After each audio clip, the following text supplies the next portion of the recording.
Bismillahirrahmanirrahim. Astaghfirullah Rabbal baraya.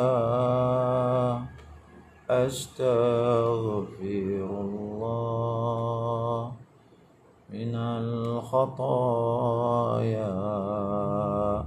Astaghfirullah Rabbal baraya. Astaghfirullah minal khataya. Sama-sama kita buka majlis kita dengan membaca Ummul Kitab Al-Fatihah. A'udzu billahi minasy syaithanir rajim. Bismillahirrahmanirrahim. Alhamdulillahi rabbil alamin. Ar-Rahmanir Rahim. Maliki yaumiddin. Iyyaka na'budu wa iyyaka nasta'in. Ihdinas siratal mustaqim. Siratal ladzina an'amta 'alaihim ghairil maghdubi 'alaihim waladdallin.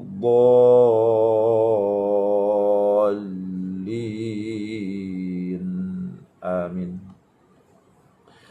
Kita berselawat pada Nabi 10 kali. Innallaha wa malaikatahu yusalluna 'alan nabi. Ya ayyuhalladzina amanu sallu 'alaihi wa sallimu taslima. Allahumma salli ala Sayyidina Muhammadin wa ala ali Sayyidina Muhammad. Allahumma salli ala Sayyidina Muhammadin wa ala ali Sayyidina Muhammad. Allahumma salli ala Sayyidina Muhammadin wa ala ali Sayyidina Muhammad. Allahumma salli ala Sayyidina Muhammadin wa ala ali Sayyidina Muhammad. Allahumma salli ala Sayyidina Muhammadin wa ala ali Sayyidina Muhammad. Allahumma salli ala Sayyidina Muhammadin wa ala ali Sayyidina Muhammad. Allahumma salli ala Sayyidina Muhammadin wa ala ali Sayyidina Muhammad. Allahumma salli ala Sayyidina Muhammadin wa ala ali Sayyidina Muhammad.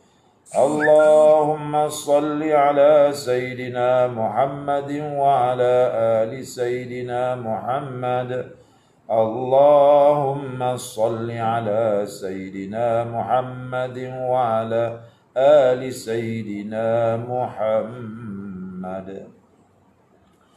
Alhamdulillah, syukur pada Allah Subhanahu wa taala pada pagi yang mulia ini dapat sama-sama kita bertemu untuk kita meneruskan pembacaan kita dari kitab hadis himpunan Imam Nawawi, Riyadhus Shalihin. Ya. Tuan-tuan yang saya hormati sekalian, pada pagi ini insya-Allah kita akan bersama dalam kitab Riyadhus Shalihin pada bab melaksanakan hukuman kepada manusia pada lahirnya dan menyerahkan urusan mereka pada Allah Ta'ala. Maksudnya, ketika kita berada di atas dunia ini, bagaimana sikap kita seorang Muslim yang nak hidup bersama dengan sunnah Nabi? Caranya ialah antaranya, kita hendaklah jangan suka menghukum orang. Ya, ini penting. Jangan suka menghukum orang. Dan Nabi mengajar kita supaya selalu bersangka baik dengan sesama manusia. Sebab itu, kita hukumlah orang itu dengan pandangan zahirnya sahaja. Tak payah kita nak mengukur sampai ke hatinya. Sebab apa tak payah nak hukum sampai ke hatinya? Sebab kita tidak tahu hati manusia. Kita tak tahu hati manusia. Orang yang kita sangkakan dia itu riak, kita tak tahu dalam hati dia cukup ikhlas. Orang yang kita sangkakan bahawa dia itu nak menunjuk-nunjuk, tapi dalam hati dia, Allah saja yang tahu, mungkin dia ikhlas. Tidak ada manusia yang tahu dalam hati manusia. Sebab itu tuan-tuan yang dihormati sekalian, dalam Al-Quranul Karim, Allah Subhanahu wa Ta'ala telah mengajar kita dua perkara. Apa dia? Jaga hati dan jaga zahir perbuatan. Jaga hati dan jaga panca indera. Mengapa dalam Islam ni Allah mengajar kita supaya jaga dua-dua ni? Jaga zahir, jaga batin. Jaga hati, hati itu batin lah. Dan juga jaga panca indera, iaitu yang fizikal, yang zahir. Sebab perkara hati akan menjadi bahan muhasabah Allah di akhirat. Perkara hati akan menjadi bahan muhasabah Allah di akhirat. Allah Ta'ala sebut dalam surah Al-Adiyat ayat 9 hingga 11. Apa kata Allah? Allah sebut dalam surah Al-Adiyat. Allah kata, "Afala ya'lamu idza bu'thira ma fil qubur wa hussila ma fis sudur. Inna rabbahum bihim yawma idzil la khabir." Allah kata, "Afala ya'lamu idza bu'thira ma fil qubur." Apakah tidak mengetahui ia manusia itu apabila dia dibangkitkan daripada kubur? Bila dibangkitkan daripada kubur, apa jadi? Wa hussila ma fis sudur. Dan juga akan dipertikaikan, akan dibahaskan apa yang terjadi di dalam hati dia. Inna rabbahum yawma idzil la khabir. Sesungguhnya Tuhan mereka terhadap apa yang ada dalam hati mereka itu, Allah itulah khabir, dia sangat mengetahui. Ayat ini menunjukkan bahawa yang akan memuhasabah, yang akan memeriksa, yang akan menentukan hati manusia itu ialah Allah. Tempatnya di mana? Tempatnya di akhirat, bukan di dunia. Yang menentukan hati manusia, yang akan menilik hati manusia, yang akan menghukum hati manusia ialah Allah, bukan manusia. Sebab yang mengetahui hati manusia hanya Allah. Sebab itu Allah sebut dalam ayat ni, inna rabbahum yawma idzin la khabir. Allah Subhanahu wa Ta'ala Tuhan mereka dan dia tahu apa yang ada dalam hati dia. Dan Allah Ta'ala itu la khabir, sangat mengetahui, sangat berpengalaman tentang apa yang ada dalam hati manusia. Jadi makna perkara berkaitan dengan hati, muhasabahnya, pemeriksaannya, penentuannya, hukumannya nanti di akhirat. Kerja siapa? Kerja Allah, bukan kerja manusia. Adapun fizikal, adapun perbuatan yang zahir, itu muhasabahnya di dunia. Siapa yang akan memuhasabahnya? Manusia. Sebab manusia hanya boleh melihat perkara yang zahir sahaja. Kita tidak boleh melihat perkara yang dalam hati. Sebab itu tuan-tuan, kita sebagai orang mukmin kena jaga dua-dua perkara. Pertama, jaga hati, benda batin. Yang kedua, kena jaga zahir, iaitu panca indera kita, mata, tangan, kaki. Semua kena jaga, itu benda zahir. Sebab penilaian di dunia ini adalah pada perkara zahirnya. Sebab itu kita tidak mahu ada di kalangan kita ini yang suka menjaga zahirnya.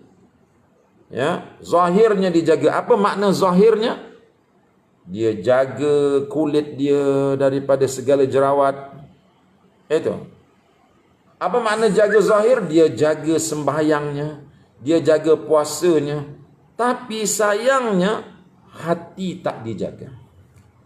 Sembahyang itu benda zahir, tetapi Benda batinnya iaitu hati tak dijaga. Dalam semayang ada riak, dalam semayang ada ujub, tidak ikhlas. Zahirnya manusia di dunia ini menghukumkan dia orang baik.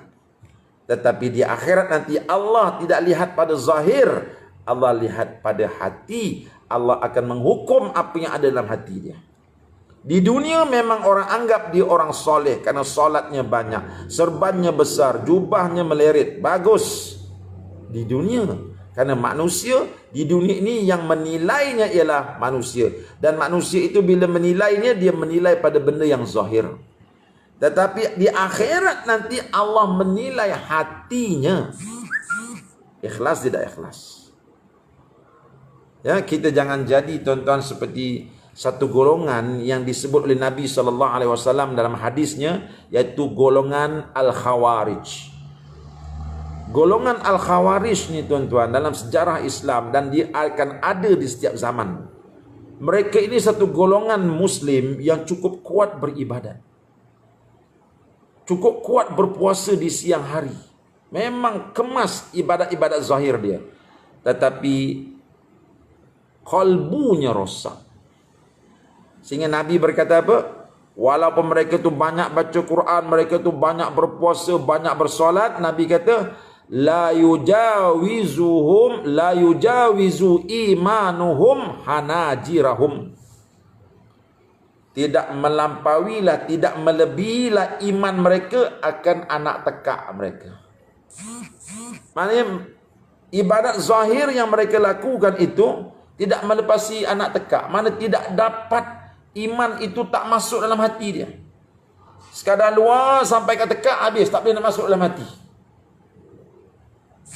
Jadi ini golongan Khawarij. Ibadah zahirnya banyak ibadah zahirnya, solatnya, sehingga ada di kalangan mereka cengkung pipi kerana banyak berpuasa di siang hari. Tetapi hati mereka busuk, tetapi hati mereka rosak. Allah kata ibadat zahir yang mereka buat itu tidak melepasi tekak mereka. Tak sampai tekak. Ya, macam mana nak sampai ke hati kalau lepas tekak pun tak boleh. Itu dia. Jadi kita jaga zahir dan kita jaga batin. Jangan kita jaga batin aja, jaga hati aja, bercakap tentang ikhlas, bercakap tentang ikhlas, tapi semayang tak buat. Tak, kita jaga hati.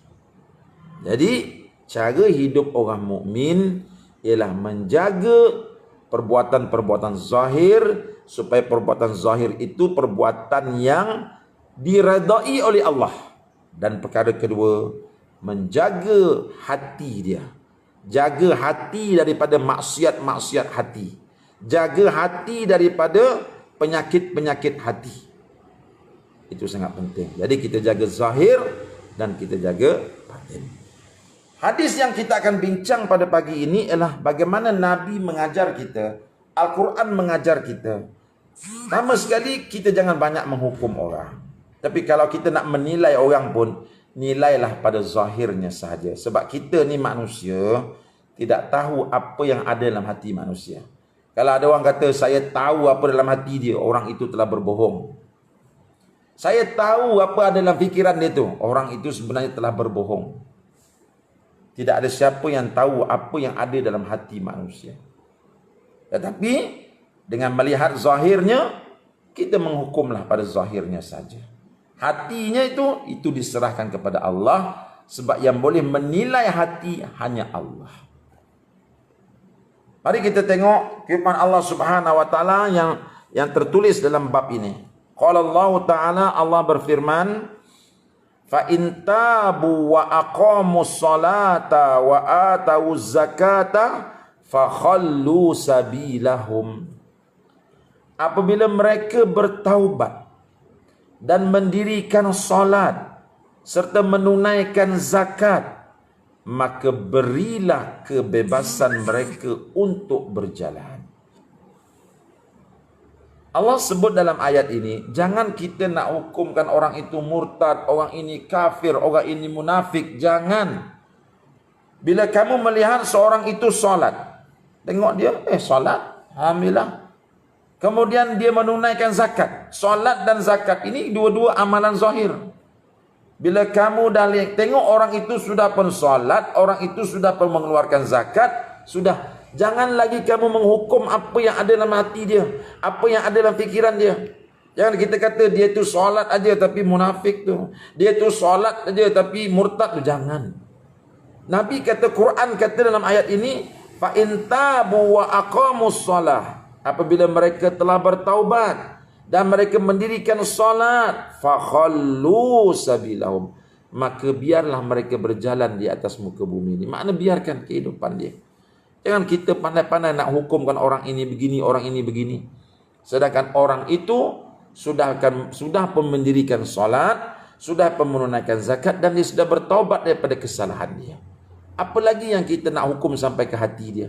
Walhal kita manusia tak tahu pun apa yang ada dalam hati manusia. Jadi dengan cara ini tuan-tuan, barulah kita ini boleh berkawan dengan ramai orang. Barulah kita ini boleh bersahabat dengan ramai orang. Sebab apa? Sebab kita tidak menghukum apa yang ada dalam hati dia. Dalam hati dia itu dia dengan Allah. Kita tak mampu nak hukum dia. Sebab kita tak tahu apa dalam hati dia. Maka timbullah dalam hati kita nanti rasa prasangka yang baik kepada orang. Sentiasa bersangka baik pada orang. Sentiasa melihat orang dengan pandangan yang positif. Ya, sentiasa begitu. Barulah kita ini boleh menjadi orang yang pengasih, yang penyayang, yang boleh merahmati orang. Sebab apa? Sebab kita melihat manusia pada zahirnya saja. Jadi Allah kata, bila kamu tengok orang itu telah bertaubat, dia telah mendirikan solat, dia telah menunaikan zakat, fakhallu sabilahum, biarlah dia berjalan di atas muka bumi ini. Tak payah kita nak hukum dia dengan itu, dengan ini, biarkan. Dia tu sahabat kita, dia tu orang beriman, dia tu orang baik. Inilah cara hidup Islam.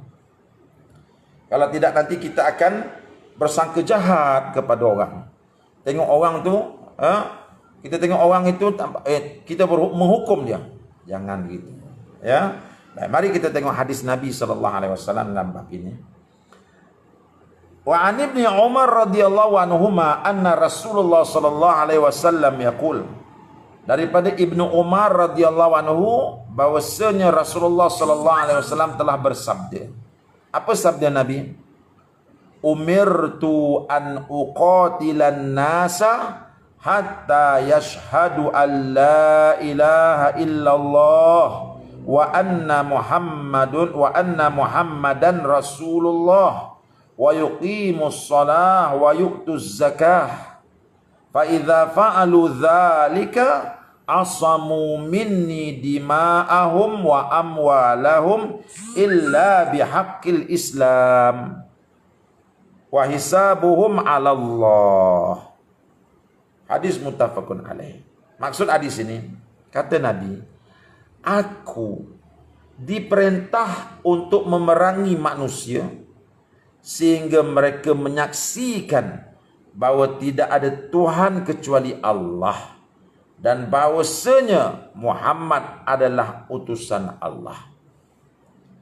Kata Nabi apa? Aku ni diperintah oleh Allah Subhanahu Wa Taala untuk memerangi manusia.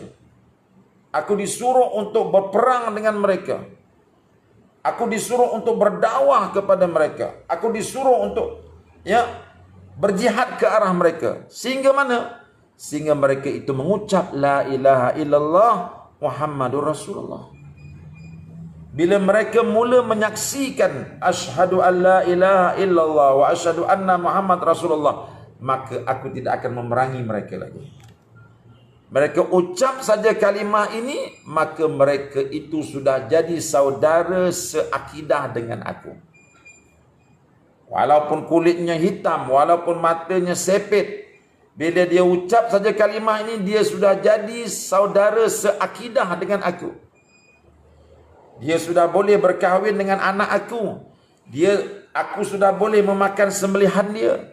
Kalau dia meninggal dunia, dia sudah pun boleh dikebumikan di perkuburan orang Islam. Dan dia adalah saudara aku yang berhak mendapat barakah doa aku. Bila kita berdoakan, selamatkanlah orang Islam, mukmin dan mukminat, dia berhak untuk dapat. Sebab apa? Sebab dia sudah pun mengucap syahadah asyhadu an la ilaha illallah wa asyhadu anna Muhammad Rasulullah. Ya. Fa idza fa'alu dzalika asamu minni dima'ahum. Bila dia sudah mengucap 2 kalimah syahadah, lepas tu dia buat pula amalan-amalan yang zahir, wa yuqimus solat, dia dirikan solat, ya, wa yu'tuz zakat, dan dia tunaikan zakat pula. Maknanya dia telah mengucap 2 kalimah syahadah, kemudian dia tunjukkan amalan zahir dia. Apa dia? Solat dan zakat. Maka orang seperti ini, kata Nabi, asamu minni dima'ahum. Ya, maka orang ini terjagalah daripadaku darah dan juga harta mereka. Asamu minni dima'ahum wa amwalahum. Kalau begitu orang ini sudah terjagalah darah dia dan harta dia daripada aku. Maknanya aku tidak akan serang dia lagi. Aku tidak akan memerangi dia lagi. Sebab apa? Sebab dia sudah jadi saudara seakidah dengan aku. Dia sudah mengucap 2 kalimah syahadah. Dia sudah tunaikan zakat. Dia sudah menunaikan solat. Ibadah zahir sudah pun ditunaikan. Apa lagi yang aku nak bersangka jahat dengan dia? Apa lagi yang aku nak mencari pasal dengan dia? Dia sudah jadi saudara aku. Orang pun kata dia berlakon kot. Dia berlakon ke ataupun tidak, itu urusan hati. Urusan hati itu urusan dia dengan Allah. Adapun aku, kata Nabi, aku berhukum pada zahir amalannya. Mengucap, dia dah mengucap. Dia dah solat, dia sudah puasa, dia sudah jadi saudara aku. Sudah tidak ada lagi sangka-sangka jahat aku kepada dia. Tak ada lagi dah. No? Ini akan menjadikan hubungan kita sesama Islam lebih akrab, lebih kuat. Sebab orang mukmin ini banyak saudara-saudaranya, banyak sahabat-sahabatnya. Mengapa banyak saudara, banyak sahabat? Sebab sikapnya yang suka bersangka baik sesama Islam. Barulah kita boleh berkawan dengan ramai orang Islam. Ya. Illa bihaqqil Islam. Ya, kecuali dengan ketentuan Islam. Maknanya illa bihaqqil Islam wa hisabuhum 'ala Allah, ada perhitungan mereka terserah kepada Allah. Makna illa bihaqqil Islam ini kecuali dengan hak Islam, makna itu benda-benda berkaitan dengan batin dia. Benda-benda berkaitan dengan batin ni, wa hisabuhum 'ala Allah, maka itu terserah pada Allah. Dia nak riak ke? Kalau dalam hati dia ada riak ke? Dalam hati dia ada apa ke? Itu hisabuhum 'ala Allah. Perkiraan itu dia dengan Allah. Adapun aku berhukum dengan perkara yang zahir saja. Kan mudah macam tu. Barulah kita ni suka jadi orang yang kuat bersangka baik pada sesama Islam. Ya, baik. Hadis yang kedua. An Abi Abdullah Tariq bin Asyam radhiyallahu anhu qala sami'tu Rasulullah sallallahu alaihi wasallam yaqul man qala la ilaha illallah wa kafara bima ya'budu min dunillah haruma maluhu wa damuhu wa hisabuhu 'ala Allah taala, rawahu Muslim. Hadis yang kedua daripada Abdullah Tariq bin Asyam radhiyallahu anhu berkata, saya mendengar Rasulullah SAW bersabda. Apa kata Rasulullah? Barang siapa yang mengucapkan la ilaha illallah, arti tidak ada Tuhan melainkan Allah, dan engkar terhadap semua yang disembah kecuali Allah, maka haramlah diganggu harta dan darahnya. Ya. Jangan. Orang bila telah mengucap 2 kalimah syahadah, dia sudah jadi saudara kita, tak boleh kita mengganggu-gugat harta dia, tak boleh kita buat benda tak baik pada dia, darah dia tak boleh kita tumpahkan. Dia sudah jadi saudara kita. Adapun perhitungannya terserah pada Allah. Adapun masalah dalam hati dia, itu diserahkan semua kepada Allah Subhanahu wa taala. Tidak ada kaitan dengan kita. Ya. Nabi SAW, tuan-tuan, seringkali kadang-kadang dalam perbicaraan-perbicaraan, ya, dalam perbicaraan-perbicaraan seringkali Nabi menyebut bahawa aku hanya berhukum pada yang zahir saja. Ya, aku hanya berhukum pada yang zahir saja. Adapun yang lebih daripada itu aku tidak berani berhukum, sebab di dalam kes mana-mana kes perbicaraan di mahkamah, ketika Nabi jadi hakim, orang yang pandai bercakap kadang-kadang dia boleh menang dalam perbicaraan itu, walaupun pada hakikatnya Allah Subhanahu wa taala saja yang tahu dia bersalah. Tetapi oleh kerana dia pandai bercakap, oleh kerana dia pandai membela, maka ketika itu orang itu mungkin dia akan menang kes itu. Tetapi di akhirat nanti kata Nabi, dia tak akan terlepas daripada Allah. Adapun aku di dunia, aku berhukum pada zahir. Mana yang pandai menegakkan hujah, mana yang hujahnya nampak relevan, yang itulah dimenangkan. Sebab kita manusia berhukum pada yang zahir. Tidak boleh kita meneka-neka apa yang ada dalam hati manusia. Apa kata Nabi? Nabi kata, innakum takhtasimuna ilayya. Kamu ni bawa kes untuk diadili di hadapan aku. Wala'alla ba'dukum ayyakuna alhan bihujjatihi min ba'd. Berkemungkinan sebahagian kamu hujah-hujahnya lebih hebat daripada yang lain. Yani absa wa aqwa da'wah. Fa'aqdi lahu binahwi ma'asma'. Maka aku akan berhukum sekadar apa yang aku dengar daripada hujah-hujah kamu. Tapi Nabi beri peringatan, faman iqtata'at lahu min haqqi akhihi syai'an fa innama iqtata'a lahu jumratan min nar falyastaqil aw liyastakthir. Nabi kata, saya hanya berhukum dengan perkara zahir. Dalam kes ini, yang pandai menegak hujah, yang pandai bercakap, maka dia nampak benar, maka saya benarkan dia, saya menangkan dia. Tetapi ingat, barang siapa yang mengambil hak kawan dia, walaupun sedikit, nanti di akhirat nanti Allah Subhanahu wa taala akan bakar dia, akan lontar dia dengan batu daripada api neraka. Sama ada dia tu ambil sedikit ataupun dia ambil banyak. Allah mengetahui perkara yang batinnya, perkara yang hakikatnya. Adapun saya hanya berhukum pada benda yang zahir.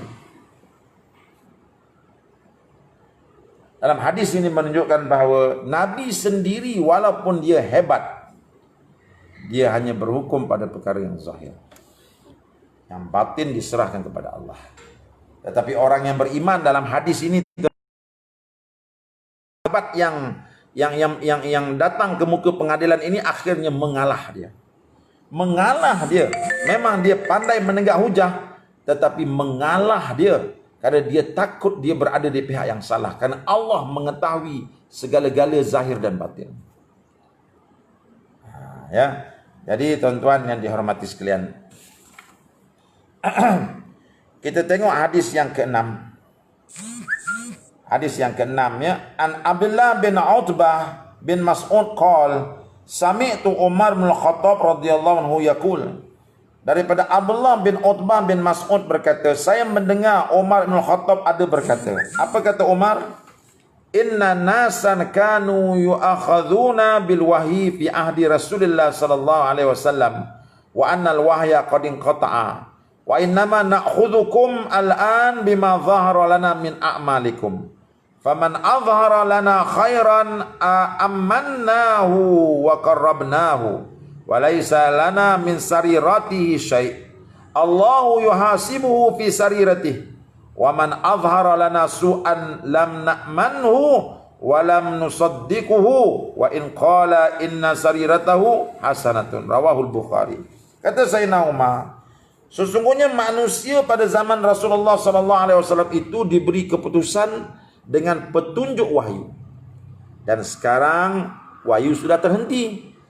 Oleh karena itu, sekarang kami memberi keputusan pada kamu sekalian sesuai dengan perbuatan yang nampak bagi kami. Maka barang siapa yang nampak berbuat baik kepada kami, nescaya kami mempercayainya dan mendekatinya. Dan bagi kami tidak perlu mempermasalahkan urusan batin.